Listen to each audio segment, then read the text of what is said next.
هاوڕێیانی ژام کاتتان باش. کورد پرسێک لە ئاستی سەردەمدا.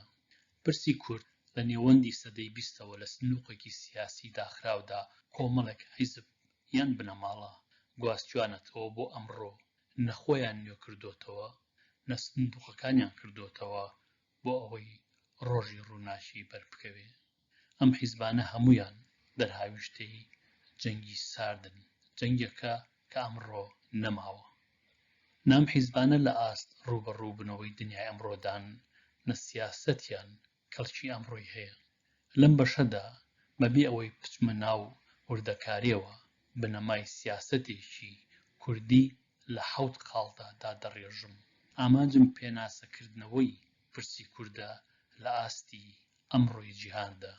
ئێستا پرسی کورد لە کۆمەڵێک چەمکدا قەتیسە کە لە بەرژەوەندی چەند دەستە بنەماڵە و تایەفێکن. پێویستە گیان بگیرێتەوە بە چەمکی نوێ.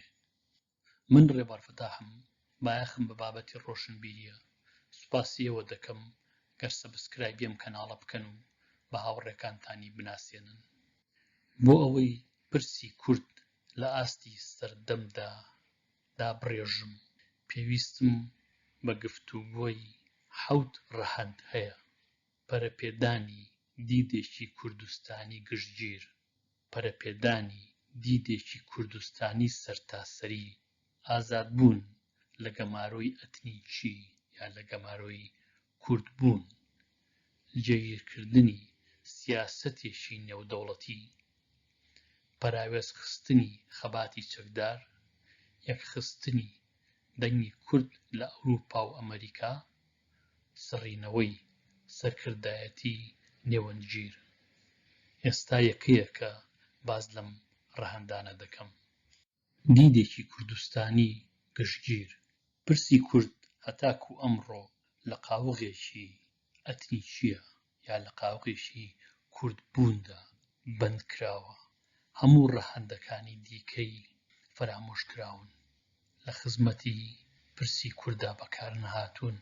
پرسی کورد لەوی ئەتنیکە زۆر بەربڵاوترە.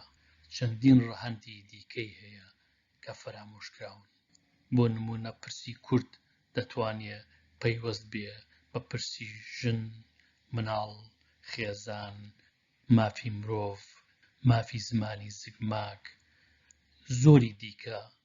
بەندکردنی پرسی کورد لە قاوەغێکی ئەتنیکیدا هەم بەرچاوی کورد خۆی تاریک کردووە، هەم یارمەتی ئەو وڵاتانەی داوە کە لە ئاستێکی زۆر نزمدا مامەڵە لەگەڵ پرسی کووردا بکەن. 3 ڕەهەند زۆر گرنگن کە کورد تیان بپەڕێنێ. یەکێکیان هاتنە دەرەوەیە لەم قاوەغی ئەتنیکیە یا لەم گەمارۆی ئەتنیکیە. پێویستە پرسی کورد بەسرێتەوە بە زۆر ڕەهەندی دیکەوە. بۆ نمونە لە هەر پارچەیەکی کوردستاندا کۆمەڵێک نەتەوە و گروپ و ئاین هەن کە ئێمە پرسی کورد دەخەینە قاوەغی کوردبوونەوە، ئیدی بچووکی دەکەینەوە و ئەو دۆستانەمان کە لەگەڵمانە دەژین فەرامۆش دەکەین. ئەمە مەترسیەکی زۆر گەورەیە. لە چەند ساڵی ڕابردوودا ئەگەر سەیری باشووری کوردستان بکەین، کورد گەلێک دۆستی لەدەستداوە. لە کاتێکا کە دەیتوانی بە داکۆکی کردن لە مافی ئەوان، هەم پرسی ئەوان بەرەو پێش بەرێ، هەم پرسی خودی خۆی. ئەمە یەکێکە لەو ڕەهەندانە. ڕەهەندی دووەم جوداکردنەوەی ئایینە لە پرسی کورد یا لە پرسی ئەتنیک، یان جیاکردنەوەی ئایینە لە سیاسەت. ئەگەر ئاین یا باوەڕی ئاینی پەیوەندیەکی ڕۆحی بێت لە نێوان خود و خودەی خوددا، پێویست ناکات بە شتی دنیاییدا تێبپەڕێ. بۆ نمونە ئەم پەیوەندیە لە نێوان خود و خودێدا پێویستی بەوە نییە بە مەکتەبی سیاسی و پەرلەمان و ئەمیر و حکوومەت و هیچ شتێکی دیکەدا تێبپەڕێت، بەڵکو پیرۆزی ئەو پەیوەندیە ڕۆحیە لەوەدایە کە نەبەسراوە بە هیچ شتێکی دنیەویەوە بەڵکو بەسراوە تەنیا بە ڕۆحەوە. خۆ ئەگەر ئەم پەیوەندیە یان ئەم باوەڕە ئاینیە بەسرا بە پرسی کوردەوە کە پرسێکی ئەم دنیایە بە بۆچوونی من بچووک دەبێتەوە، ئاین زەرەر دەکات. ئەمە لەلایەک. لە لایەکی دیکەوە ئەگەر پرسی کورد کرا بە پرسێکی ئاینی، جا هەر ئاینێک بووە لە قاڵبێکی گچکە دەدرێت، چونکە هەر ئاینێک سیر بکەین تەنیا کۆمەڵێک پێڕەوی دەکات. جا ئیسلام بووە، کریستیانەتی بووە، جوو بووە، یان ئەوانی دیکە کە شەبەکە و یەزیدیە و زەردەشتی و تا دوایی. کەواتە ڕەهەندێکی دیکە کە پێویستە لە بەرچاوی بگرین جوداکردنەوەی ئاینە لە پرسی کورد. یەکێکیان پەیوەندێکی ڕۆحیە، ئەوی دیان پرسێکی ئەم دنیایە. خاڵی سێهەم گرنگە لە بەرچاوی بگرم پاکردنەوەی پرسی کوردە لە ئایدۆلۆجی. جا هەرچ ئایدۆلۆجیەک بووە، ئەگەر پرسی کورد بکەین بە پرسی هەر ئایدۆلۆجیەک، ئەو دەم پرسی کوردمان لە قاڵبێک داوە، بچووکمان کردوتەوە.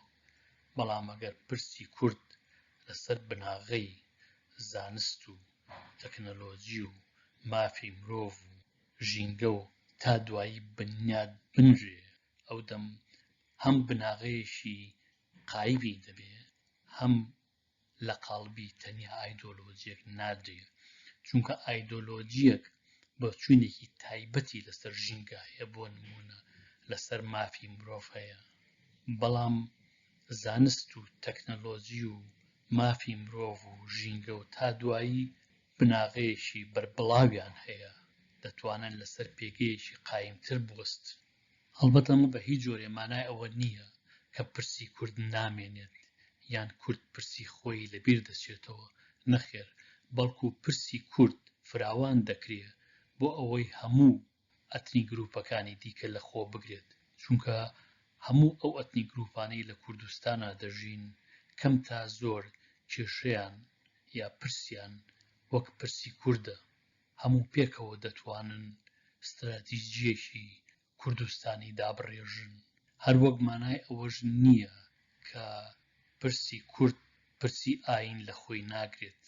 نەخێر، بەڵکو پرسی کورد دەبێ بە مۆڵگەیەک، دەبێ بە جێیەک کە داکۆچی لە هەموو بیر و بۆچوونێکی ئاینی دەکات، بە مەرجێک تونڕەو نەبێت. هەروەها پرسی کورد دەبێتە سەکۆیەک بۆ گفتوگۆ و دیبەیتی ئایدۆلۆجی جیاواز. ئەمانە هەمووی پێکەوە پرسی کورد بەهێزتر دەکەن، دەیهێنە ئاستی گەلێکی سەردەم. هەتا ئێستا تاوتۆی پرسی کوردم لە ئاستی کوردستاندا کرد، جا ئەو کوردستانە لە هەرچ پارچەیەکدا بووە. ئێستا تاوتۆی پرسی کورد لە ئاستی وڵاتدا دەکەم یا لە ئاستی دەوڵەتنتەوەدا دەکەم، نەیشن. بۆ نمونە عێراق، ئێران، تورکیا، سووریا. کورد هەمیشە لە خاکی خۆیە خەباتی کردووە، شەڕی کردووە، چەوساوەتەوە، تا دوایی نەیتوانیوە پرسی خۆی کە پرسێکی ڕەوایە بکا بە پرسی دەستە و گروپ و توێژ و چینەکانی دیکەی ئەو وڵاتە. ئەوەی کە بەڕاستی گرنگە ئەوەیە کە ئێمە ڕەهەندەکانی دیکەی پرسی کورد ببینین. ڕاستە کورد ڕەنگە پێشڕەوی ئەو پرسە بێ، بەڵام خۆگە سەیری عێراق یا تورکیا بکەین یا سەیری ئێران بکەین، دەبینین کۆمەڵێکی زۆر چین و توێژی کۆمەڵایەتی هاودەردی کوردن کە کورد دەتوانێت کێشەی ئەوان لە خۆ بگرێ و ئەوانیش دەتوانن کێشەی ئەم لە خۆ بگرن. بۆ نمونە پرسی ژن لە هەر وڵاتێکدا وەری بگریت پرسێکی ڕەوایە، هەر وەک پرسی کورد. کورد دەتوانێت پرسی ژنی ئەو وڵاتە لە خۆ بگرێت، ئەو دەم ڕەهەندێکی دیکە بۆ پرسەکەی زیاد دەکات، بەهێزتری دەکات. ڕەنگە باشوور یا هەرێمی کوردستان نمونەیەکی باش بێت. ئەگەر کورد لەو 30 ساڵەی کە ڕابورد بیتوانی بە جەنگێکی دیکە بکات، نەک تەنها جەنگی کورد. بۆ نمونە ئەگەر کورد لە پەرلەمانی عێراقدا یا لە حکوومەتی عێراقدا بیتوانی بە داکۆچی لە چین و توێژی دیکە بکات، ڕەنگە کورد یەکەم ڕێزێکی دیکەی بگیرایە لە عێراقدا، دووهەم توێژ و چینی کۆمەڵایەتی دیکە ببوونایە بە پاڵپشتی کورد. کورد دەیتوانی پرۆژەی هەبێ بۆ هێڵی شەمەندەفەر، بۆ نەخۆشخانە، بۆ قوتابخانە، بۆ کرانەوەی عێراق بەڕووی جیهاندا، بەڵام کورد ئەمانەی هیچی نەبوو، بۆیە نەیتوانی دۆست پەیدا بکە لە عێراقدا. ئێستا پرسی کورد پرسێکی نەخوازراوە لە عێراقدا کە دەکرا پرسێک بێت هەموو ڕەهەندەکانی بەکاربهێنرێ بۆ ئەوەی نەک تەنها کورد بەڵکو عێراقیەکیش داکۆچی لێ بکات. خۆ ڕەنگە تەنیا حیزبێکی سیاسی کە توانی بێتی ئەم ڕەهەندانەی پرسی کورد بەکار بهێنێت هەدەپە بوو بێت، کە بەداخەوە ئەویش خەباتی چەکدار تووشی گرفتی کرد. ڕەهەندێکی دیکە دیدێکی کوردستانی سەرتاسەرە. ئەمە پرسێکی نوێ نییە. کورد لە هەر جێیەک بووە، مەرج نییە لە پارچەیەکی کوردستاندا بێ. دەکرێت لە ئەوروپا بێ، دەکرێت لە خۆراسان بێ، دەکرێت لە یەریڤان بێ، دەکرێت لە ئازەربایجان بێ، لە هەر پارچەیەکی جیهانا بووە. کۆمەڵێک بنەما پێشیانەوە دەبەستێت، دەکرێت ببن بە بناغەیەکی کوردستانی. بۆ نمونە خوێندن بە زمانی زگماک، مافی دەستوری، ددانان بە بوونی کووردە، دیاریکردنی سنووری کوردستان، زیندووکردنەوەی زمان و کلتوری کوردی. تا دوایی ئەمانە کۆمەڵێک ڕەهەندن کە هەموو پێکەوە کوردبوون پێک دەهێنن. بۆیە زۆر گرنگە کە ئەم ڕەهەندەی کورد بەکاربهێنرێت. ئێستا هەر بەشێکی کوردستان، هەر پارچەیەکی کوردستان، هەر دەستەیەکی کورد، هەر گرووپێکی کورد، هەر حیزبێکی کورد ئەجەندەیەکی هەیە و مامەڵە لەگەڵ دەرەوە بەو ئەجەندەیە دەکات. وڵاتانی دەریشەوە توانیویانە ئەو ئەجەندە بچووکانە لە بەرژەوەندی خۆیان بەکاربهێنن. بۆ نمونە زۆر کورد ئیسرائیل بە دۆستی کورد دەزانێت. ئیسرائیل دۆستی کوردێکە کە لە وڵاتی عەرەبیا بژی. ئیسرائیل دۆستی کوردێک نییە کە لە ئێران و یەریڤان و تورکیادا بژی. لەو کاتەدا کە ئیسرائیل وای نیشان دەدا کە داکۆچی لە پرسی کوردی عێراق دەکات، هاوکات چەک و هەواڵگری دەدا بە تورکیا بۆ ئەوەی پرسی کورد لە باکووردا سەرکوت بکات. بەو پارچە پارچەی ئەمڕۆی کورد ناتوانێت بەرەنگاری ئەم هەموو هەڕەشەی دەرەو ببێتەوە. بەڵام ئەگەر کوردبوون دەستنیشان کرا و کورد توانی لەگەڵ دەرەوەدا وەکو یەکەیەک گفتوگۆ و تاو و توێ بکات و ڕێبکەوێت، ئەو دەم وەکو هێزێکی نێودەوڵەتی دەرەکەوێت، پرسەکەی زۆر بەهێزتر دەبێت. پرسی کوردستانی دەکرێت بە پرسێکی جیهانی. ڕەهەندێکی دیکە جێگیرکردنی سیاسەتێکی نێودەوڵەتیە لە بەرامبەر پرسی کووردە. هەتا ئەمڕۆ هیچ وڵاتێک نییە سیاسەتێکی جێگیری دەربارەی پرسی کورد هەبێت. بە عێراقیشەوە دەزانم لە دەستووردا هەندێک مافی کورد دەستنیشان کراوە، بەڵام دەستوور لە خۆرهەڵاتی ناوەنددا بایەخی ئەو کاغەزەی نییە کە لەسەری چاپ دەکرێت. هەر کاتێک دەوڵەتی عێراق بەهێز بووەوە، پرسی کورد دەکەوێتە مەترسیەکی گەورەوە. ئەم مەترسیە ناڕەوێتەوە بە حیزبی سیاسی، بەڵکو کورد وەکو یەکەیەکی نێودەوڵەتی پێویستە پێناسەی پرسی خۆی بکات بۆی بزانێت گفتوگۆ لەسەر چییە، داوای چی دەکات. ئێستا کورد گەلێک پارچە پارچەیە، هەر دەستەیەک، هەر بنەماڵەیەک، هەر حیزبێک داواکاری خۆی هەیە و هەرێکێ لەمانەش وڵاتێکی لە پشتەوەیە لە بەرژەوەندی ئەو وڵاتە نەک لە بەرژەوەندی کورد. بە درێژی مێژوو کورد بۆ بە مەقاش بۆ جێبەجێکردنی بەرژەوەندی هێزی دەرەوە. یەکێک لەو خەباتە قورسانەی کە کورد وەکو یەکەیەک دەبێ بەردەوام بیکات جێگیرکردنی سیاسەتێکی نێودەوڵەتیە بەرامبەر بە پرسی کورد. ڕەنگە ئەمڕۆ کارێکی سەخت نەبێت.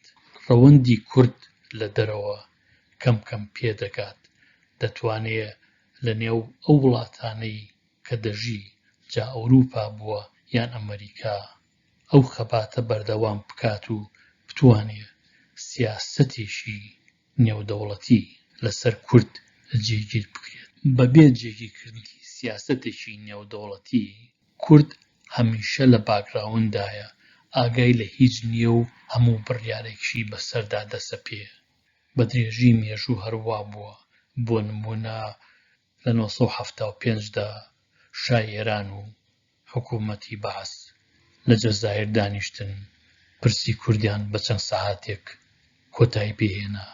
ئەگەر کورد نەتوانێت ئەو سیاسەتە نێودەوڵەتیە جێگیر بکات، زۆر زەحمەتە بتوانێت ڕوبەڕووی ئەو پلان و پیلانانە بێتەوە کە لە پشتیەوە دەکرێت.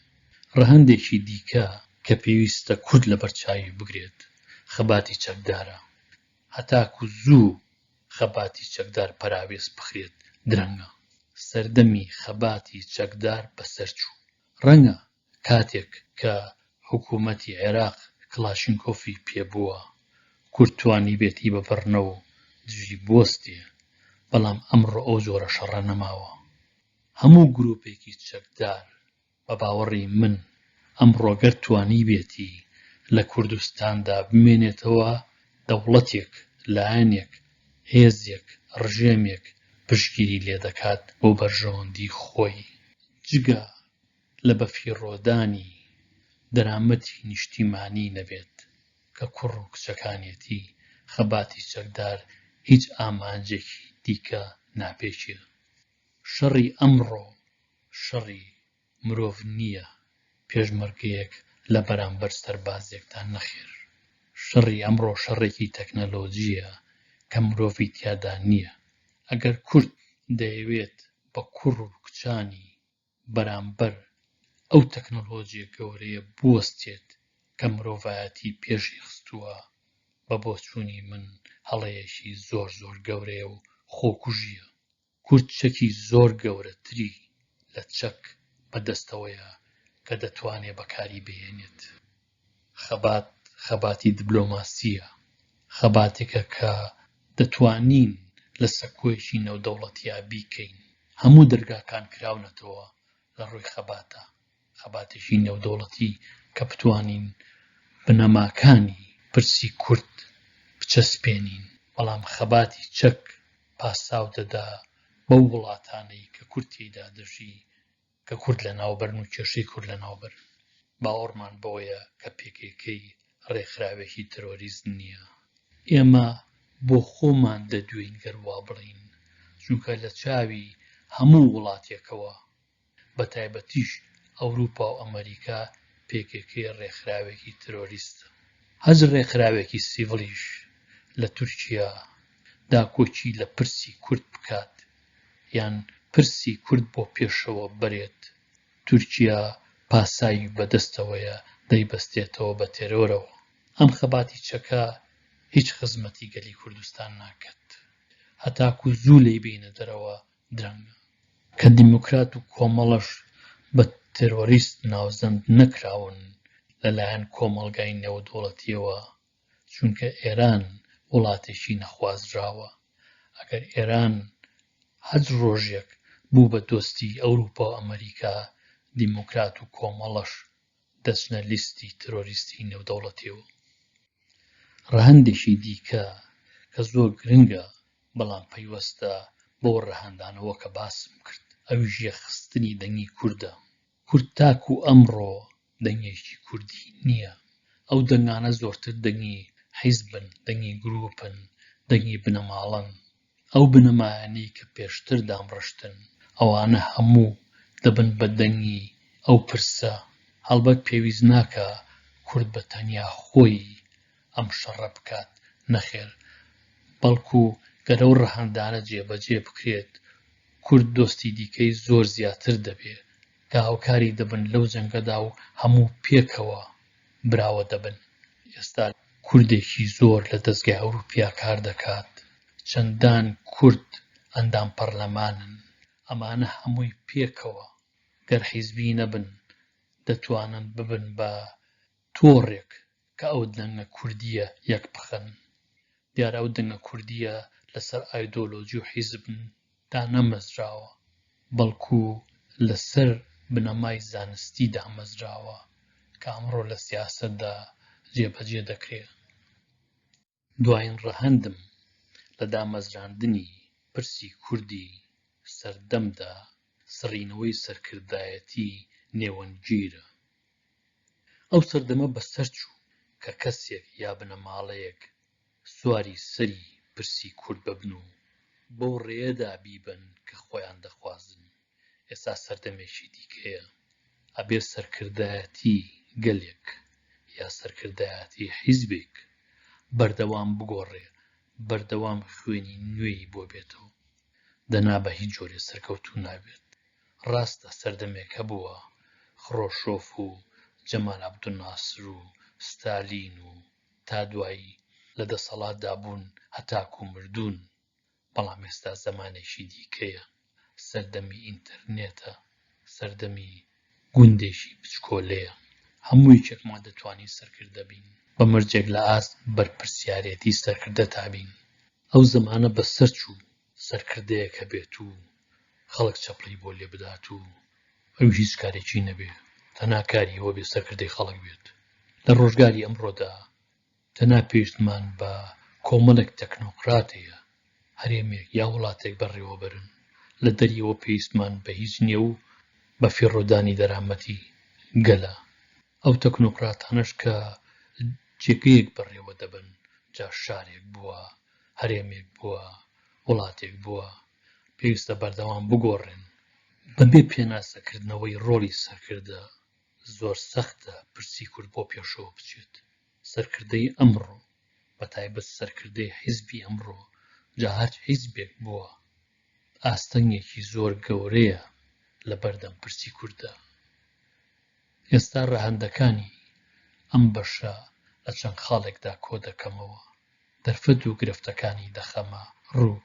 ئەو حەوت ڕەهەندەی لەم بەشەدا تاوەتیۆمکردن زۆر باس و خواست هەڵدەگرن. من لێرەدا زۆر بە کورتی تاوەتیۆمکردن.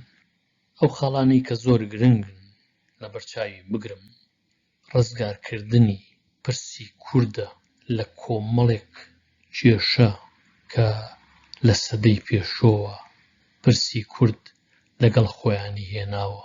ئەوانیش کوردبوونە یا پرسی ئەتنیشیە، ئایدۆلۆجیە، بنەماڵەیە، ئایینە، نەبوونی سیاسەتێکی نێودەوڵەتیە، خەباتی چەکە، نەبوونی دەنگێکی کوردی یەکگرتووە، سەرکردایەتیەکی کۆنە کە لە ئاست ڕووبەڕووبوونەوەی دەرفەت و گرفتەکانی ئەمڕۆدا نییە.